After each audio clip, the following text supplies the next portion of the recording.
चैत्रे चतुर्थ्यां पूजा च कृता मासफलप्रदा वर्षभोगप्रदा ज्ञेया कृता वै सिंहभाद्रके श्रावणादित्यवारे च सप्तम्यां हस्तभेदिने माघशुक्ले च सप्तम्याम् आदित्ययजनं चरेत्। चैत्रे चतुर्थ्याम, चैत्र का महीना हो, चतुर्थी तिथि हो, उस दिन यदि कोई पूजा करता है तो उस एक दिन की हुई चैत्र के चतुर्थी में की हुई गणेश जी की पूजा वह एक महीने तक किए गए पूजा का फल देता है। मतलब एक महीने तक पूजन के बराबर वो माना जाता है। और उसी प्रकार से ये कहते हैं मास फलप्रदा वर्ष भोग प्रदा ज्ञेया कृता वै सिंह भाद्र के। अब ये जब सूर्य है सिंह राशि पर स्थित हो, सिंह भाद्रक माने सिंह राशि का, सिंह राशि में स्थित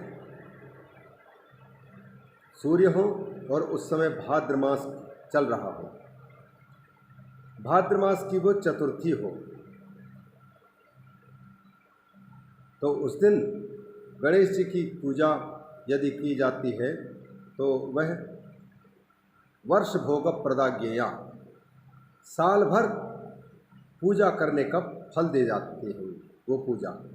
भाद्रपद मास की चतुर्थी को जो गणेश की पूजा है वह एक वर्ष तक भोग प्रदान करने वाली वो बन जाती है, जानना चाहिए। श्रवणादित्यवारे च सप्तम्यां हस्तभेदिने माघ शुक्ले च। अब सूर्य की पूजा का विधान कह रहे हैं गणेश जी की पूजा के साथ में, कहते श्रावण अभी भी सूर्य की श्रावण मास के रविवार हो और हस्त नक्षत्र हो और तिथि सप्तमी हो, एक तिथि तो ये है, दूसरे माघ शुक्ल सप्तमी हो, माघ शुक्ल सप्तमी को और श्रावण मास के सप्तमी तिथि हो, रविवार का दिन हो, हस्त नक्षत्र से युक्त सप्तमी तिथि हो। यहाँ पक्ष वगैरह नहीं दिया, कोई भी पक्ष के हो, लेकिन हस्त नक्षत्र से युक्त सप्तमी तिथि वाला रविवार होना चाहिए श्रावण के महीने में। उस दिन यदि सूर्य भगवान की पूजा है तब वो श्रेष्ठ पूजा कही जाती है। माघ शुक्ल सप्तमी को भी भगवान सूर्य की पूजन करने का विधान है। श्रावणादित्यवारे माने श्रावण महीने के आदित्यवार, सप्तम्याम हस्तभेदिने सप्तमी तिथि हो और हस्त नक्षत्र हो, माघ शुक्ले च उसी प्रकार से माघ शुक्ल के सप्तम्याम आदित्य यजनम चरेत। भगवान आदित्य का यजन माने पूजन करना चाहिए। ज्येष्ठ भाद्रक सौम्ये च द्वादश्याम श्रवणर्क्षभे, द्वादश्याम श्रवणर्क्षके कृतम श्री विष्णु यजनम इष्ट संपत्करम विदुः। अब भगवान विष्णु की पूजा के विषय में भी कह रहे हैं सूर्य की पूजा के साथ। ज्येष्ठ मास हो, भाद्रपद मास हो, इनमें से कोई भी मास हो, ज्येष्ठ और भाद्रपद मास के बुधवार का दिन हो, श्रवण नक्षत्र से युक्त द्वादशी तिथि हो, और केवल द्वादशी तिथि भी लिया जा सकता है, केवल द्वादशी तिथि भी। ज्येष्ठ भाद्रक सौम्येचा द्वादश्याम श्रवणर्क्षके, श्रवण नक्षत्र से युक्त हो, द्वादशी तिथि हो, और साथ ही साथ ज्येष्ठ भाद्रक सौम्य होना चाहिए। ज्येष्ठ महीने का सौम्य मतलब सोम का पुत्र बुध, बुधवार, ज्येष्ठ महीने का बुधवार का दिन हो अथवा भादो महीने का बुधवार का दिन, उस दिन द्वादशी तिथि पड़ रही हो, साथ ही साथ श्रवण नक्षत्र भी उसी दिन पड़ रहा हो, तब उस दिन किया गया श्री विष्णु भगवान का पूजन यजन हमारी इष्ट संपत्ति को देने वाला बन जाता है। हम जो चाहते हैं वो चीज़ हमें प्राप्त हो सकती है। भगवान विष्णु का अभी संपत्ति देने वाला माना गया है। उसी प्रकार आगे कहते हैं श्रावणे विष्णु यजनम, श्रावण के महीने में भी भगवान विष्णु का पूजन होना चाहिए, लेकिन उस पूजन का फल क्या मिलता है? इष्टारोग्य प्रदम भवेत्, इष्ट वस्तु की प्राप्ति और आरोग्य की प्राप्ति, अथवा इष्ट, हम जैसा चाहते हैं वैसे आरोग्य की प्राप्ति हो जाती है। अभीष्ट, मनोरथ और आरोग्य, दो चीज़ें ये प्रदान करता है। श्रावण के महीने में विष्णु भगवान के पूजन ये प्राप्त होते हैं। गवादीन द्वादशान अर्थान सांगान दत्वा तु यत्फलम तत्फलम समवाप्नोति द्वादश्याम विष्णु तर्पणात्। एक बहुत बड़ी बात कह रहे हैं रोमहर्षण ऋषि जी। कहते हैं कि अंगों और उपकरणों के सहित जो पहले बता चुके हैं 12 महीनों के 12 अलग अलग दान की वस्तुएं, ये है 35वें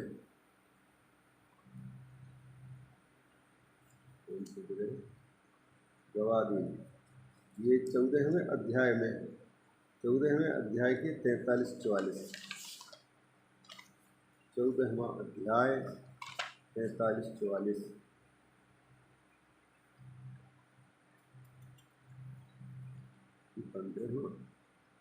15वां अध्याय है।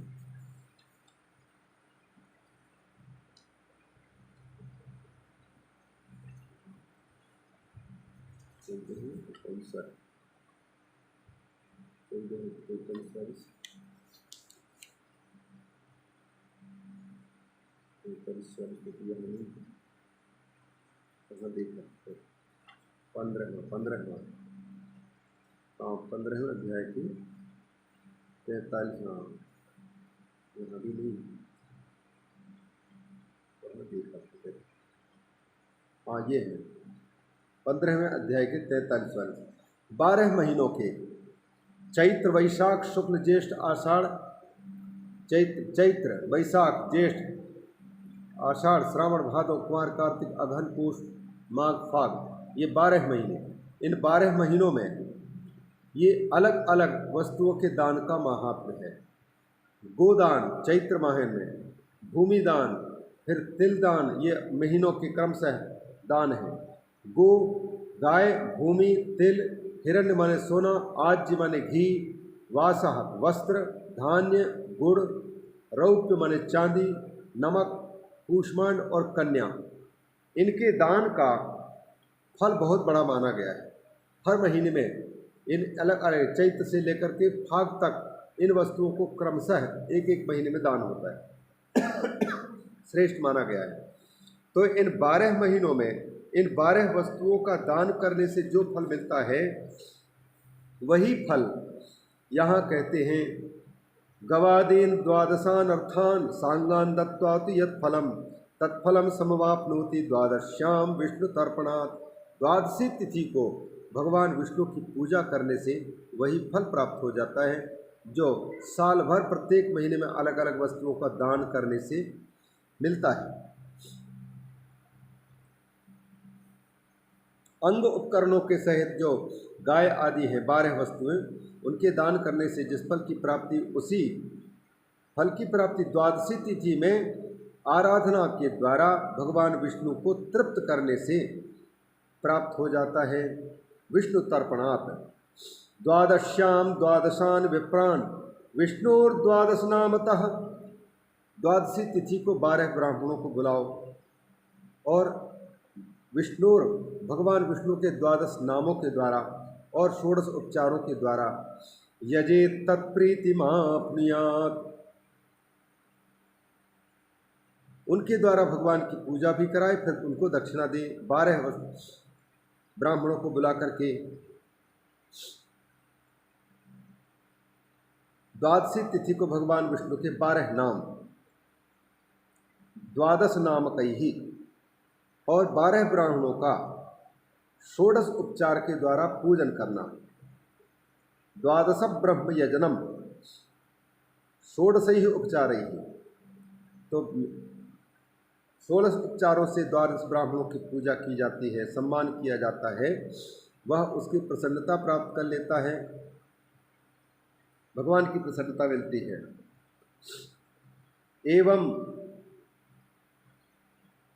एवं च सर्वदेवानां तत्तद्वादश नामकैः द्वादश ब्रह्म यजनम तत्तत्प्रीतिकरम भवेत्। इस प्रकार से केवल विष्णु की ही नहीं बल्कि तत्त देवताओं की भी प्रसन्नता प्राप्ति करना चाहता है कोई, तो यही प्रक्रिया 12 ब्राह्मणों को बुला करके और 12 वस्तुओं को न देना पड़े, लेकिन उनके 16 उपचारों से पूजा कर लिया, तो साल भर के 12 महीनों में गो आदि दान करके 12 महीने तक जो फल प्राप्त करता है वह फल ये केवल एक दिन के द्वादशी तिथि को भगवान की पूजा करके और 12 ब्राह्मणों को बुला करके उनको खिला पिला करके सम्मान करने से प्राप्त हो जाता है वह फल। तत्त प्रीतिकरम भवेत्। अब कहते हैं जिनको ऐश्वर्य की इच्छा हो, कर्कटे सोमवारे च नवम्यां मृगशीर्षके अम्बां यजेत भूतिकामः सर्वभोग फलप्रदाम्। भगवती महालक्ष्मी अम्बा ये सर्वभोग फलप्रदा है, सारे भोगों को देते हैं, सारे फलों को देने वाली है। और भूति लक्ष्मी का तो रूप है ही, तो जिनको लक्ष्मी की ज़रूरत है, धन की आवश्यकता हो, तो सोमवार के दिन नवमी तिथि और वहाँ कौन सा मृगशीर्षके, मृगशीर्षक माने मृगशिरा नक्षत्र का योग हो, और कर्कटे, कर्कटे का मतलब कर्कट की, कर्क राशि की संक्रांति हो, सूर्य भगवान कर्क राशि में हो। कर्कटे सोमवारे च नवम्यां मृगशीर्षके, उस समय पर अम्बा की पूजा करनी चाहिए भगवती राजराजेश्वरी की। किस निमित्त से? सारे भोगों को, सारे धन को प्राप्त करने की इच्छा से, तो वह धन की प्राप्ति होती है। आश्वयुक्त शुक्ल नवमी सर्वाभीष्ट फलप्रदा। अब प्रसिद्ध बात कह रहे हैं, आश्विन महीने के शुक्ल पक्ष की नवमी, सब लोग जानते हैं विजयादशमी के एक दिन पहले की तिथि, दशहरा के एक दिन की पहले की तिथि, यह सर्वाभीष्ट फलप्रदा कही गई है। जो जो चीज़ चाहिए उन सारी चीज़ों को देने में समर्थ है वह तिथि। उस दिन यदि आदिवार हो, मतलब रविवार पड़ जाए, उस दिन भी पूजा करने से फल मिलता है।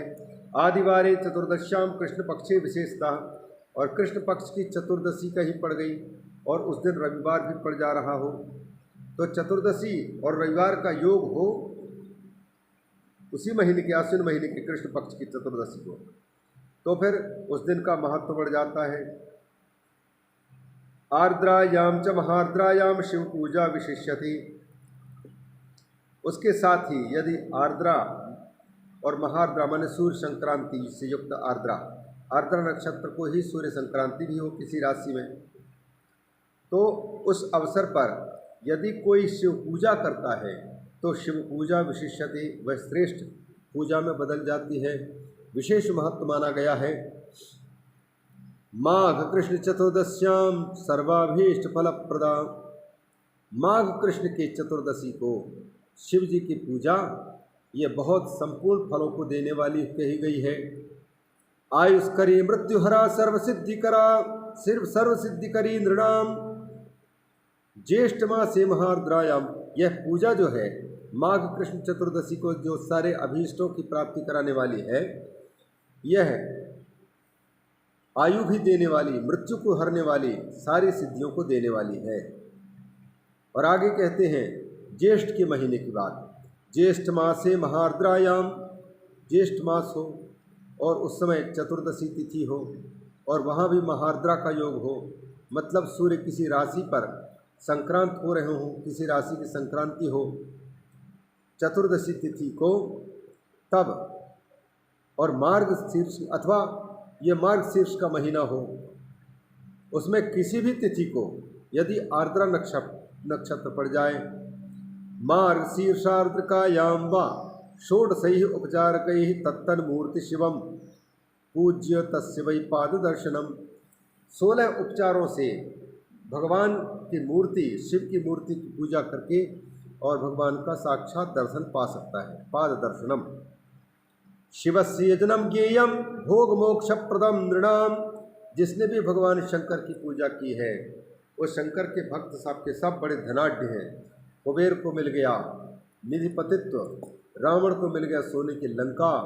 ऐसे न जाने कितने भक्त हैं जिनको भगवान भोलेनाथ की कृपा से परिपूर्ण धन, वैभव, पद, प्रतिष्ठा सब कुछ मिला है।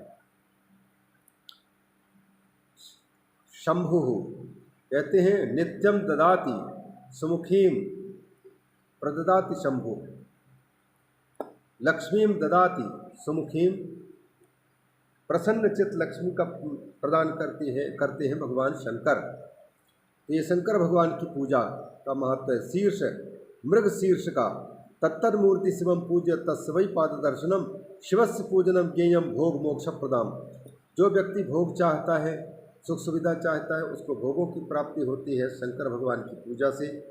और जो मोक्ष चाहता है तो मोक्ष प्राप्त करने के इच्छुक मनुष्य को मोक्ष की प्राप्ति होती है। वारादि देव यजनम, वार आदि देव यजनम, वार आदि देव यजन का मतलब है वार की शुरुआत, महीने या अयन में शुरू का दिन ले सकते हैं। उसी प्रकार से ये कार्तिक महीने की बात है। ये वारादि देव यजनम कार्तिके ही विशिष्यते। कार्तिक महीने में प्रत्येक वार और तिथि, वार और तिथि आदि में देव पूजा का विशेष महत्व है। प्रत्येक वार और प्रत्येक तिथि में पूजा का महत्व है। कार्तिक के महीने में वार आदि देव, वार आदि सबसे तिथि आदि मिले। वारादि देव यजनम कार्तिके ही विशिष्यते। कार्तिक के महीने में प्रत्येक दिन, प्रत्येक तिथि, प्रत्येक वार को पूजा का विशेष फल कहा गया है। कार्तिके मासी संप्राप्ते सर्वान देवान यजेत बुधा। इसलिए कार्तिक का महीना जब प्राप्त हो जाए तो सभी देवताओं की उस महीने में पूजा करनी चाहिए। दानेन तपसा होमैर जपेन नियमेन चा। दान भी करे, तपस्या भी करे, हवन भी करे, जप भी करे, नियम भी रखे। इन सबसे कार्तिक महीने में देवताओं का 16 उपचारों से पूजन करना चाहिए। षोडशैः उपचारैश्च प्रतिमा विप्रमंत्रकैः। प्रतिमा विप्रमंत्रक, पूजन में देव प्रतिमा, विप्र माने ब्राह्मण और मंत्र, प्रतिमा विप्र मंत्र, इन तीनों के संयोग से 16 उपचार से देवताओं का पूजन होना चाहिए कार्तिक मास में। ब्राह्मणानाम भोजनेन, ब्राह्मण की पूजा होती है भोजन की, भोजन से, भोजन खिला करके उसको तृप्त करना। भोजन कराने से वह पूजन संपन्न हो जाता है। निष्कामार्ति हरो भवेत्।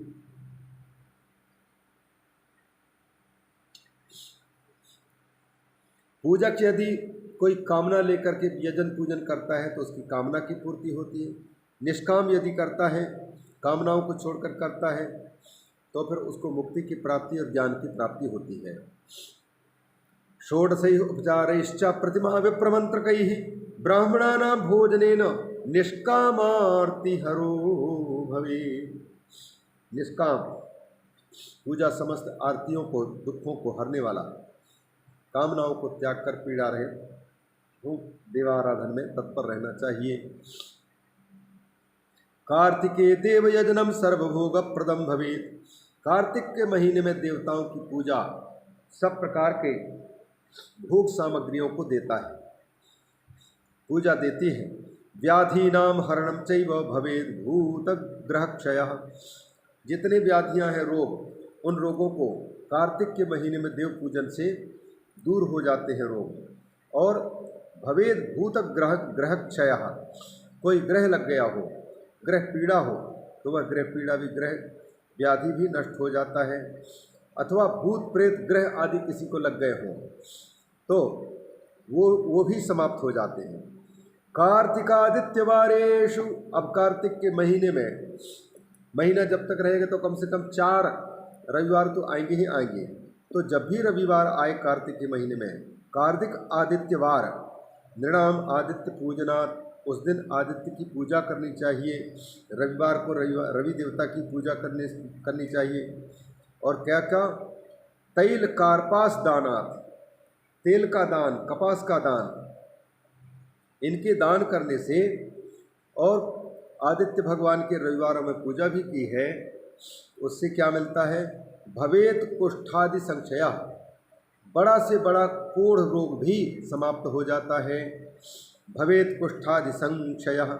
उसी प्रकार से अब अलग अलग वस्तुओं के द्वारा जो पूजा की जाती है उन वस्तुओं का भी महत्व सुने।